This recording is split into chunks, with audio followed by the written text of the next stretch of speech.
They did not die in vain. We should not be shocked at their murder, because that's what Israel does. For 62 years, all Israel has done since this illegal settler state was imposed on the Arab world, implanted at the crossroads of Asia and Africa by Britain and the United States, at a time when, without the support of any African or Asian country, when most of those countries were still colonized. We have sisters here from the Philippines, where there was a huge demonstration yesterday in Manila. The only government in Asia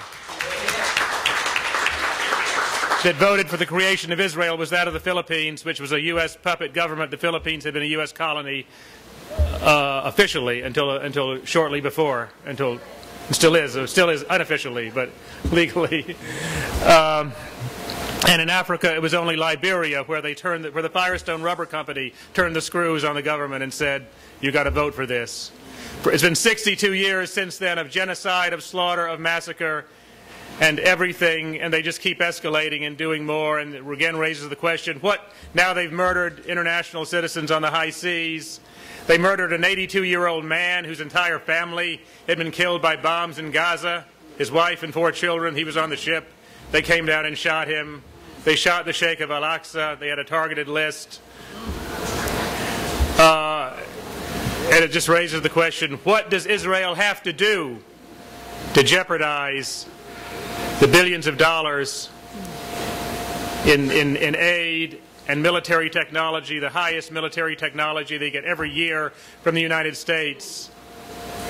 Right now in New York City, we have schools being closed and teachers losing their jobs and transit workers losing their jobs and bus lines being shut down and hospitals shutting down and libraries and recreation centers shutting down.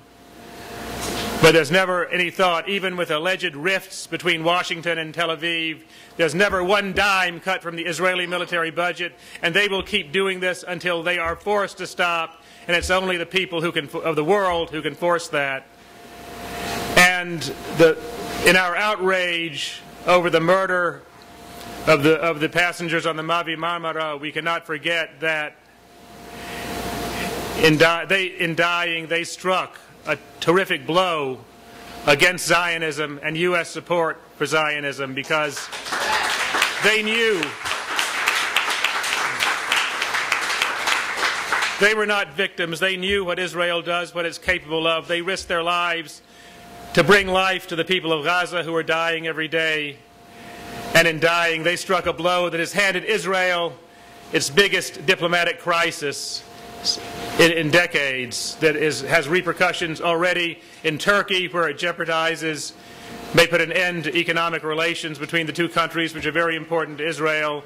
It has forced even Britain to call for an end to the blockade on Gaza. It's having repercussions throughout Europe, and we have to ensure that it has repercussions here as well.